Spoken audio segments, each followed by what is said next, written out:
सभी छोटों को ढेर सारा प्यार और बड़ों को नमस्कार। साथियों, आज की कथा है दान धर्म के आदर्श महादानी कर्ण।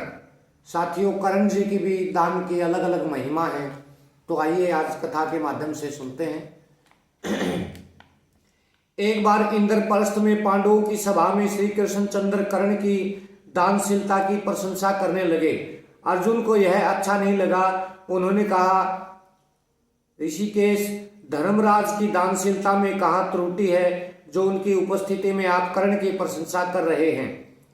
इस तथ्य देखो साथियों, गिलान, ईर्ष्या भाव ये पहले भी होते थे, आज कोई नई चीज ने जन्म नहीं लिया। ये ईर्ष्या होती है आपस में। उन्होंने कहा, धर्मराज की दानशीलता में कहाँ त्रुटि है जो उनकी उपस्थिति में आप कर्ण की प्रशंसा कर रहे हैं। इस तथ्य को तुम समय पर समझ लोगे। यह कहकर उस समय श्री कृष्ण ने बात को टाल दिया।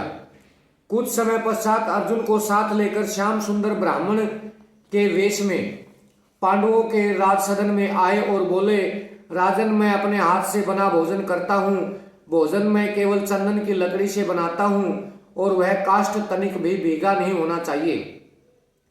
उस समय खूब वर्षा हो रही थी। युधिष्ठिर ने राजभवन में पता लगा लिया, किंतु सूखा चंदन काष्ठ कहीं मिला ही नहीं। सेवक नगर में गए, किंतु संयोग ऐसा कि जिसके पास भी चंदन मिला सब भीगा हुआ मिला। धर्मराज को बड़ा दुख हुआ, किंतु उपाय कुछ भी न था। उसी वेश में वहां से सीधे श्री कृष्ण और अर्जुन कर्ण की राजधानी पहुंचे और वही बात कर्ण से कही। कर्ण के राजसदन में भी सूखा चंदन नहीं था और नगर में भी नहीं मिला, लेकिन कर्ण ने सेवकों से नगर में चंदन न मिलने की बात सुनते ही धनुष चढ़ाया।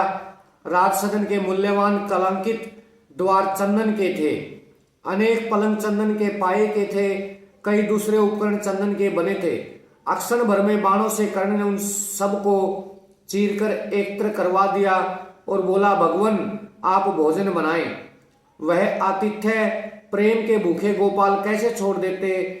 वहां से तृप्त होकर श्री कृष्ण जब बाहर आ गए तब अर्जुन से बोले, हे पार्थ,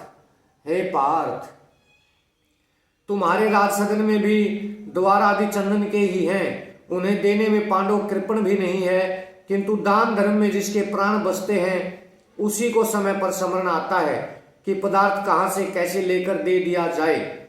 आज दानशीलता का सूर्य अस्त हो रहा है। जिस दिन कर्ण युद्ध भूमि में गिरे, सायकाल शिविर में लौटकर श्री कृष्ण खिन्न मुख हो उठे।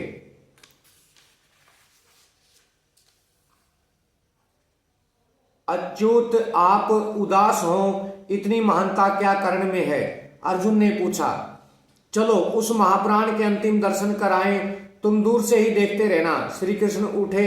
उन्होंने वृद्ध ब्राह्मण का रूप बनाया।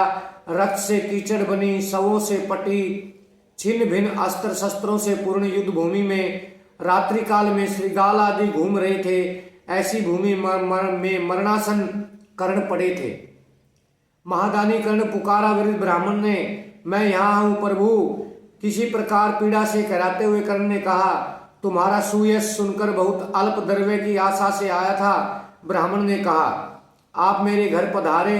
कर्ण और क्या कहते, मुझे जाने दो, इधर उधर भटकने की सशक्ति मुझ में नहीं। ब्राह्मण रुष्ट हुए।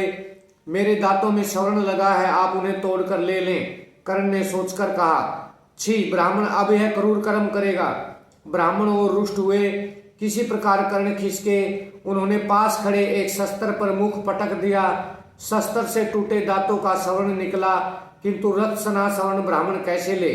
धनुष भी चढ़ाने की शक्ति कर्ण में नहीं थी। मरणासन अत्यंत आहत कर्ण ने हाथ तथा घायल मुख से धनुष चढ़ाकर रुणास्त्र के द्वारा जल प्रकट कर स्वर्ण धोया और दान किया।